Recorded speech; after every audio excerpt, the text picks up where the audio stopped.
Hello dear students, welcome to my YouTube channel video based शिक्षा।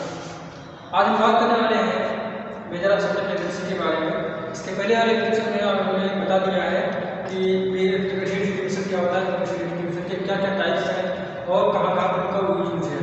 तो आज हम इसका नेक्स्ट टॉपिक स्टार्ट करने वाले हैं, मेजर ऑफ सेंट्रल टेंडेंसी। तो मेजर ऑफ सेंट्रल टेंडेंसी होती क्या है, इसकी डेफिनेशन के बारे में यहाँ बताएंगे और ये कौन इसको किस किस साइंटिस्ट ने किसकी कैलकुलेशन ने इसको अपनी लैंग्वेज में कौन कौन डेफिनेशन दी है, इसके बारे में थोड़ा जानेंगे। और मेजर ऑफ सेंट्रल टेंडेंसी के क्या इंपॉर्टेंस है उसके बारे में जानेंगे और उसकी क्या प्रॉपर्टीज होती हैं, तो इन सब के बारे में जानेंगे। तो स्टार्ट करते हैं मेजर ऑफ सेंट्रल टेंडेंसी की डेफिनेशन के बारे में। मेजर ऑफ सेंट्रल टेंडेंसी जो है, यहाँ पर देखेंगे मेजर ऑफ सेंट्रल टेंडेंसी जो है, measure of central tendency is also known as measure of central value और measurement of measure of location और एवरेज। कहने का मतलब ये है कि मेजर ऑफ सेंट्रल टेंडेंसी जो है ये किसी भी डेटा में उसकी सेंटर वैल्यू या उसकी लोकेशन को डिवीजन करता है। क्या ये कह सकते हैं कि उसका जो एवरेज जो टोटल वैल्यू होती है, टोटल डेटा होता है, वो जितने नंबर ऑफ डेटा है उसमें हम उसका एवरेज निकालते हैं, जिससे हम कहते हैं मेजर ऑफ सेंट्रल टेंडेंसी, या इसका दूसरा हम एवरेज भी बोल सकते हैं। अब इसकी अगर बात करें, अगर अकॉर्डिंग टू एमआर स्लाइजर के according measure of central tendency जो है, ये average is a value which is technical और representative of a set of data. तो एमआर स्लाइजर के अकॉर्डिंग जो एवरेज है वो एक वैल्यू होती है या एक रिप्रेजेंटेटिव होता है जो एक सेट ऑफ डेटा का एवरेज होता है, जिसे एमआर स्लाइजर के अकॉर्डिंग बताया गया है। अगर हम बात करें अकॉर्डिंग टू क्लार्क एंड सेकाडे, तो अकॉर्डिंग टू क्लार्क और सेकाडे के अकॉर्डिंग जो मेजर ऑफ सेंट्रल टेंडेंसी होती है या एवरेज होता है, तो उसे क्या कहते हैं, average is an attempt to find one single figure to describe whole of figure. इनके अकॉर्डिंग कहने का मतलब ये है कि जो मेजर ऑफ सेंट्रल टेंडेंसी या एवरेज जो है क्या होता है, जो टोटल होल ऑफ डेटा होता है उसमें जितनी भी डेटा या जितने भी आइटम्स हैं उनको एक सिंगल फिगर में रिप्रेजेंट करता है, जिसे हम एवरेज कहते हैं। ये क्लार्क एंड सेकाडे के बारे में बताया गया है। ठीक, नेक्स्ट आगे बात करने वाले हैं इंपॉर्टेंस ऑफ सेंट्रल टेंडेंसी की। इंपॉर्टेंस ऑफ सेंट्रल टेंडेंसी होती है, उसको कई तरह से बता सकते हैं, कई तरह से बता सकते हैं कि इसका क्या क्या रोल है, क्या क्या इंपॉर्टेंस है हमारे स्टैटिक्स या मैथमेटिक्स में। तो स्टैटिक्स का या इसका मेजर ऑफ सेंट्रल टेंडेंसी का जो रोल है वो उसका फर्स्ट रोल है टू फाइंड रिप्रेजेंटेटिव वैल्यू। तो इसका एक मोस्ट इंपॉर्टेंट रोल ये है कि हम कोई भी डेटा सेट में उसकी रिप्रेजेंटेटिव वैल्यू फाइंड करने के लिए इसका हम यूज कर सकते हैं, एवरेज का यूज कर सकते हैं। जैसे in this way average convert A group of figures in one value. तो इनके अकॉर्डिंग भी कहा गया है कि जो एवरेज मतलब जो सेट ऑफ डेटा है, उस सेट ऑफ डेटा में मतलब बहुत सारी फिगर्स होंगी, बहुत सारे आइटम्स होंगे या बहुत सारे ऑब्जर्वेशन होंगे, तो उस ऑब्जर्वेशंस को एक सिंगल फिगर में रिप्रेजेंट करने को हम कहते हैं टू फाइंड रिप्रेजेंटेटिव वैल्यू, जिसे हम ये एक इंपॉर्टेंट रोल होता है मेजर ऑफ सेंट्रल टेंडेंसी का। नेक्स्ट की बात करें to condense data. To condense data की बात करें, average converts the whole set of figures into just one figure and thus helps in condensation। तो कंडेंसेशन से कहने का मतलब ये है कि किसी भी बहुत बड़े होल डेटा को एक छोटे से एक सिंगल फिगर में कंडेंस करना ही कंडेंसेशन कहा जाता है। तो जिसे कहते हैं टू कंडेंसेशन डेटा। तो एवरेज को जब बहुत बड़े डेटा को हम एक सिंगल वैल्यू में रिप्रेजेंट कर देते हैं या उसको एक सिंगल वैल्यू में कंडेंसेशन की हेल्प से इसको एक सिंगल वैल्यू में कन्वर्ट कर देते हैं, जिसे कहते हैं एवरेज। इससे हम ये हमारा एक इंपॉर्टेंट रोल हो जाएगा या इंपॉर्टेंस हो जाएगी, जिसको कहते हैं कंडेंस डेटा। नेक्स्ट आपका आता है टू मेक कंपैरिजन। तो किसी भी डेटा को हम क्या करते हैं, इसको कंपेयर करने के लिए इसका यूज करते हैं, इसमें भी इसका एक इंपॉर्टेंट रोल होता है। नेक्स्ट बात करेंगे हेल्प, ये इसका सेंट्रल ऑफ टेंडेंसी की अगर बात करें तो ये हेल्पफुल होता है फर्दर स्टैटिस्टिकल एनालिसिस में। तो जब भी हम कोई स्टैटिस्टिकल एनालिसिस करते हैं तो उसमें हम इसका किसी भी स्टैटिस्टिकल एनालिसिस में मेजर ऑफ सेंट्रल टेंडेंसी का इंपॉर्टेंस होता है। आगे बात करेंगे प्रॉपर्टीज ऑफ सेंट्रल टेंडेंसी की। तो सेंट्रल टेंडेंसी की क्या क्या प्रॉपर्टीज होती हैं, एक गुड सेंट्रल टेंडेंसी होने की क्या क्या प्रॉपर्टीज होती है। तो सेंट्रल प्रॉपर्टी की जो गुड सेंट्रल प्रॉपर्टीज होती है it should be rigidly defined. कहने का मतलब ये है कि इसको बहुत ही अच्छे से मतलब रिजिडली डिफाइन किया जा सके, ऐसी इसकी प्रॉपर्टी होनी चाहिए। जो स्टेट ऑफ डेटा हो उसको बहुत अच्छे से काम में इशू डिफाइन किया जा सके, तो ये प्रॉपर्टी होना चाहिए जिससे वो गुड सेटल टेंडेंसी हो सके। तो it should be rigidly defined. Next बात करें, it should be easy to understand and calculate. तो जो सेट ऑफ डेटा है, जो ऑब्जर्वेशन है, जो आइटम्स है, उसको हम बहुत ही इजी वे में कैलकुलेट कर सके, बहुत ही इजी वे में उसको समझा सके या समझ सके। तो ऐसी property major of central tendency की होनी चाहिए। नेक्स्ट की बात करें, it should be based on all items in the series. तो यहाँ पे ये भी जरूरी है कि जो सेंट्रल टेंडेंसी है उसकी एक प्रॉपर्टी ये भी होनी चाहिए कि उसमें जितने भी आइटम्स हैं, जितने भी ऑब्जर्वेशंस हैं, जितने भी सेट ऑफ डेटा है, वो एक सीरीज में होना चाहिए, एक क्रम में होना चाहिए। ये इसकी प्रॉपर्टी होनी चाहिए। नेक्स्ट इसकी दूसरी प्रॉपर्टी है कि it should be process sampling stability. तो जो उसके अंदर जो ऑब्जर्वेशन आप ले रहे हैं, जो सैंपल आप ले रहे हैं, जो आइटम आप ले रहे हैं, उसकी सैंपलिंग की जो स्टेबिलिटी है वो उसमें एक स्टेबिलिटी होनी चाहिए। ये उसकी गुड प्रॉपर्टी होनी चाहिए। तो ये कुछ प्रॉपर्टी थी जो सेंट्रल ऑफ टेंडेंसी की प्रॉपर्टी थी, जो एक अच्छी या गुड मेजर ऑफ टेंडेंसी की प्रॉपर्टी होती है। तो ये कुछ प्रॉपर्टीज नहीं। अब बात करेंगे कि मेजर ऑफ सेंट्रल टेंडेंसी में एवरेज या मेजर ऑफ सेंट्रल टेंडेंसी कितने टाइप्स की होती है। तो मेजर ऑफ सेंट्रल टेंडेंसी को हम एवरेज बोलते हैं। मेजर ऑफ सेंट्रल टेंडेंसी को इसमें देखेंगे कि ये कितने टाइप्स की होती है। मेजर ऑफ सेंट्रल टेंडेंसी, तो मेजर ऑफ सेंट्रल टेंडेंसी या टाइप्स ऑफ एवरेज के बारे में देखेंगे कि कितने टाइप्स का होता है। तो इन statistics various types of measure of central tendency. तो स्टैटिस्टिक्स में मेजर ऑफ सेंट्रल टेंडेंसी कई टाइप्स की होती है, जिसमें से हम देखेंगे कि ये दो तरह की होती है। पहला जो है मैथमेटिकल एवरेज। तो मैथमेटिकल एवरेज या mathematical measure of central tendency, जिसमें हम इसमें क्या देखते हैं, when value of all the items in a series are considered in the calculation of average, then it is called mathematical average. कहने का मतलब ये है कि अगर हम कोई भी वैल्यू, जितनी भी वैल्यू है, वो एक सीरीज में कंसीडर करते हैं, उसको कैलकुलेट करते हैं, उसको कैलकुलेट करके हम एवरेज फाइंड करते हैं, तो उसे हम क्या कहते हैं, मैथमेटिकल एवरेज कहते हैं। मैथमेटिकल एवरेज में हम तीन तरह से एवरेज फाइंड कर सकते हैं, जिसमें हमारा फर्स्ट है नंबर 1 मीन। तो मीन के बारे में भी डिटेल में जानेंगे कि मीन क्या होता है। Next geometric mean and harmonic mean. तो ये कुछ जो है ये एवरेज कैलकुलेट करने के लिए कुछ मीन्स हैं, इनको कैसे फाइंड करेंगे आगे देखेंगे। नेक्स्ट हमारा आता है पोजिशनल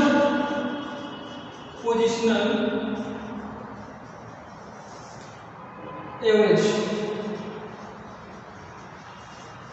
पोजिशनल एवरेज क्या होता है, इसके बारे में हम थोड़ा डिटेल में जानते हैं।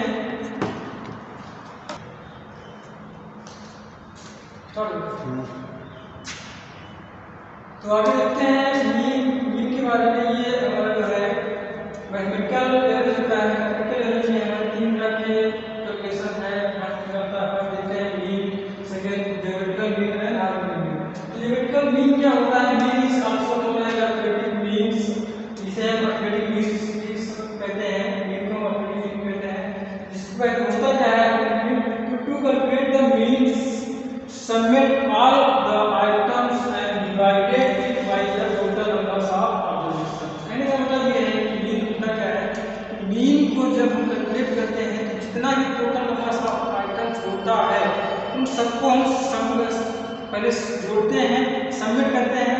यहाँ पे लिखा हुआ है सबमिट ऑल द आइटम्स, उन सबको पहले ऐड करेंगे। ऐड करने के बाद जितने नंबर ऑफ ऑब्जर्वेशन होंगे उन ऑब्जर्वेशन नंबर ऑफ ऑब्जर्वेशन को डिवाइड कर देते हैं, जिससे हमारा मीन निकल आता है। मीन को हम x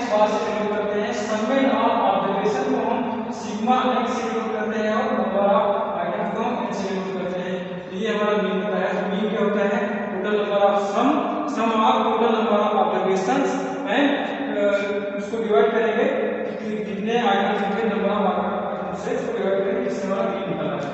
नेक्स्ट हम बात करेंगे ज्योमेट्रिकल मीन्स की। ज्योमेट्रिकल मीन जो है, ज्योमेट्रिकल मीन्स क्या होता है? The geometrical means of n numbers is defined as the nth root of the product of n numbers. तो इसमें होता क्या है, जितने भी नंबर्स हमारे होंगे, जितने भी टोटल नंबर्स ऑफ ऑब्जर्वेशंस होंगे, उन टोटल नंबर ऑफ ऑब्जर्वेशंस को क्या करेंगे, मल्टीप्लाई करेंगे, प्रोडक्ट निकालेंगे, फिर उसका हम n रूट निकालेंगे। n रूट कहने का मतलब कि जितना नंबर ऑफ ऑब्जर्वेशन हमारा है, जितना नंबर ऑफ ऑब्जर्वेशन हमारा है, उस नंबर ऑफ ऑब्जर्वेशंस को पहले तो मल्टीप्लाई करेंगे, फिर उसका n रूट निकालेंगे। n की वैल्यू यहाँ पे क्या डिफाइन करती है, n की वैल्यू हमारी यहाँ पे क्या करती है, number of observation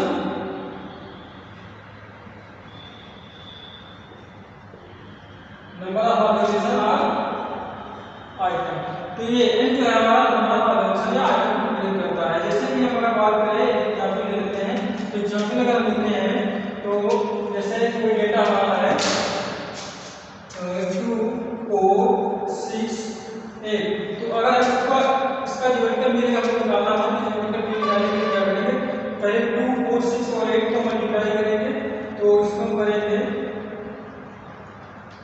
2 multiply 4 multiply 6 multiply 8, तो ये हमारा हो जाएगा टोटल। और यहाँ पे ये कितने नंबर्स हैं, 1 2 3 4, तो यहाँ पे हम इसकी ये इसकी वैल्यू रखेंगे, n की वैल्यू रखेंगे 4। अब इसको साफ करके जो हमारी वैल्यू आएगी वो हमारा हो जाएगा ज्योमेट्रिकल मीनिंग। तो 2 4 जा 8 8 64 है, 64 6 से मल्टीप्लाई करने के बाद उसका वो निकालोगे 4, वो ऐसे फैक्टराइजेशन निकालोगे, उसको क्लियर करोगे, 4 दोगे, जो वैल्यू आएगी वो हमारी ज्योमेट्रिकल मीन होगी। तो इस तरह से ज्योमेट्रिकल मीन हमारा निकाला जाएगा। ज्योमेट्रिकल मीन फॉर्मूला हमारा ये है, n is under root product of number of total number of जितने भी ऑब्जर्वेशन है उनका प्रोडक्ट निकाला जाएगा। नेक्स्ट हम बात करेंगे हार्मोनिक मीन की। तो हार्मोनिक मीन क्या होता है, तो harmonic mean is the reciprocal of a real average number, it is defined as the reciprocal of the arithmetic means of the reciprocal of the individual items। कहने का मतलब ये है कि हार्मोनिक मीन जो हमारा है, हार्मोनिक मीन जो हमारा है वो क्या होता है कि ये नंबर ऑफ उसके टोटल नंबर ऑफ ऑब्जर्वेशंस को जितना हम एवरेज निकालते हैं, हार्मोनिक मीन का जो एवरेज निकलता है उसका एवरेज जो है उसका रेसिप्रोकल करके, रेसिप्रोकल का मतलब उसका अपोजिट करके, इससे हमारा 5 निकाल, उसका रेसिप्रोकल क्या होगा 1/5 होगा। तो जो अरिथमेटिक मीन हमारा निकलता है उसका हम रेसिप्रोकल करते हैं, और रेसिप्रोकल करने के बाद उसको हम क्या करते हैं, रेसिप्रोकल करने के बाद उसका सम करते हैं, सम करने के बाद उसको हम उसका फिर से रेसिप्रोकल करते हैं टोटल नंबर ऑफ ऑब्जर्वेशन से। तो ये हमारा फॉर्मूला होता है हार्मोनिक मीन निकालने का, ये हार्मोनिक मीन निकालने का फॉर्मूला होता है। इस तरह से हम इसको मैथमेटिकली कैलकुलेट कर सकते हैं, जहां पर n जो है हमारा नंबर ऑफ ऑब्जर्वेशन है, कितने नंबर ऑफ ऑब्जर्वेशन हमारे हैं सेट ऑफ डेटा में, और xn जो यहाँ पे डिफाइन किया गया है, तो ये दिखाया गया है कि वैल्यू ऑफ ऑब्जर्वेशन। तो ये हमारा xn x1 x2 x3 xn ये number of value of observation है। तो इस तरह से हमने देख लिया कि मैथमेटिकल एवरेज कैसे फाइंड करेंगे। मैथमेटिकल एवरेज फाइंड करने के लिए हमने सबसे पहले देखा कि मीन हम पहले कैलकुलेट करते हैं, या ज्योमेट्रिकल मीन कैलकुलेट करते हैं, या हार्मोनिक मीन कैलकुलेट करते हैं। तो इस तरह से हमने देख लिया कि मैथमेटिकल एवरेज कैसे फाइंड करेंगे। अब बात करेंगे पोजिशनल एवरेज की। होगा बात करें पोजिशनल एवरेज की। पोजिशनल एवरेज जो है, positional average is the average which depends on the positions of the items rather than the value of item.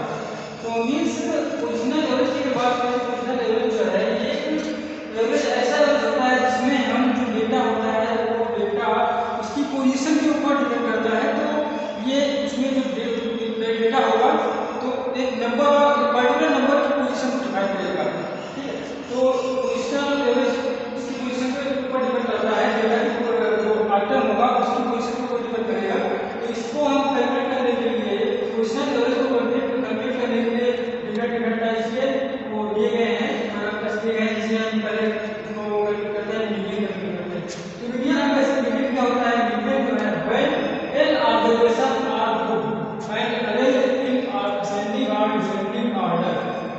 according to their values then the central value of the observation is known as median।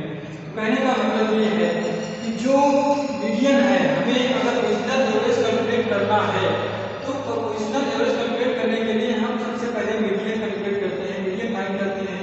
Median को find करना, median होता क्या है? Median जो हमारा data होता है, जो ऑब्जर्वेशन होता है, ऑब्जर्वेशन का ग्रुप होता है, सबसे पहले हमें उसको या तो ऐसे इसको शार्ट का में ग्रुप करें, ग्रुपिंग करेंगे। ग्रुपिंग करने का मतलब इसमें ये है कि जो डेटा है उसको सबसे पहले असेंडिंग ऑर्डर में उसको अरेंज करें या डिसेंडिंग ऑर्डर में अरेंज करें। अब असेंडिंग ऑर्डर डिसेंडिंग ऑर्डर में अरेंज करने के बाद वो जो डेटा होगा उसके और उस डेटा में जो मिड वैल्यू होगी, सेंटर में जो वैल्यू होगी उसे हम क्या कहेंगे? मीडियन कहेंगे। ये होता है मीडियन। मीडियन को कैलकुलेट करने के लिए डिफरेंट टाइप के फॉर्मूले हैं कि उसमें हमारा कितना बस ऑफ आइटम्स है। अगर इवन है तो इसके लिए हमारा डिफरेंट फॉर्मूला होगा, और अगर ऑड है तो इसके लिए डिफरेंट फॉर्मूला होगा। उसके बारे में हम आगे डिटेल में डिस्कस करेंगे। नेक्स्ट आपका आता है मॉड। मॉड क्या है? पहले जानते हैं मॉड होता क्या है। यहाँ मीडियन को m से या n से डिवाइड करते हैं, इसको डिनोट करते हैं m से या n से। नेक्स्ट आता है मॉड। मॉड क्या है? मॉड जो है इसे हम z या n o से डिनोट करते हैं। इसको रिप्रेजेंट करने के लिए z से इसको सिंबल दिया गया है कि इसको रिप्रेजेंट करेंगे। अब मॉड होता क्या है? Mode is the value of the variable और which the frequency is maximum. तो मॉड क्या होता है? जब हम कोई भी नंबर ऑफ ऑब्जर्वेशंस या ग्रुप ऑफ कलेक्शंस लेते हैं तो उसमें जो डेटा होता है उस डेटा में जिस नंबर की फ्रीक्वेंसी मैक्सिमम टाइम में आई हुई होगी तो उसे क्या करते हैं? मॉड करते हैं। डेफिनेशन में यही लिखा हुआ है, mode is the value of the variable for which the frequency is maximum. जिसकी फ्रीक्वेंसी जिस पर्टिकुलर नंबर ऑफ ऑब्जर्वेशन की या आइटम की फ्रीक्वेंसी बहुत ज़्यादा होगी, मैक्सिमम होगी, उसे हम कहते हैं मॉड। इसके अलावा भी बहुत सारे पैरामीटर्स दिए गए हैं जिसको हम कैलकुलेट करके पोजिशनल एवरेज को फाइंड कर सकते हैं। जैसे आता है क्वार्टाइल्स, डिसाइल्स एंड परसेंटाइल्स। तो इनके बारे में बहुत ज़्यादा डिस्कस नहीं करेंगे क्योंकि इसका बहुत ज़्यादा रोल नहीं होता है। बस रोल जो है हमारा मीन और मॉड का होता है। तो सॉरी मीडियन है मॉड का होता है, इसलिए हम मॉड और मीडियन के बारे में ज़्यादा डिटेल में डिस्कस करेंगे। परसेंटाइल और डिसाइल और क्वार्टाइल्स के बारे में ज़्यादा डिस्कस नहीं करेंगे। अब बात करें अगर इसको डिटेल में, अगर हम मीन की बात करें तो जो जिसमें हम मैथमेटिकल एवरेज फाइंड किया जाता है, तो मैथमेटिकल एवरेज में हम एवरेज से फाइंड करना है तो एवरेज फाइंड करने के लिए दो ही तरीके हैं। एक तो होता है मैथमेटिकल एवरेज फाइंड करना और दूसरा होता है पोजिशनल एवरेज फाइंड करना। मैथमेटिकल एवरेज फाइंड करने के लिए हम क्या निकालते हैं? मीन निकालते हैं, जिसको हम बोले थे अरिथमेटिक मीन। अरिथमेटिक मीन जिसको हम am से भी डिनोट करते हैं, am से जिसको हम बोलते हैं अरिथमेटिक मीन, और ये x बार से इसको हम डिवीजन करते हैं। दूसरा हमने बताया पोजिशनल एवरेज फाइंड करने के लिए, पोजिशनल एवरेज फाइंड करने के लिए दो इंपॉर्टेंट फॉर्मूले बनाए गए हैं, मीन, मीडियन और मॉड। क्वार्टाइल्स, डिसाइल, परसेंटाइल्स के बारे में ज़्यादा डिस्कस नहीं करना है। तो अब थोड़ा सा मीन के बारे में डिटेल में जानेंगे कि मीन होता क्या है। मीन की डेफिनेशन हम ऑलरेडी जान चुके हैं कि मीन क्या होता है। जब हम नंबर ऑफ ऑब्जर्वेशन को पहले सम करते हैं, फिर उस सम को उसके टोटल नंबर ऑफ ऑब्जर्वेशन से डिवाइड करते हैं, जिसे हम कहते हैं mean. Means sum of observations and total number of observation. कहने का मतलब है इसे कहते हैं सम ऑफ ऑब्जर्वेशन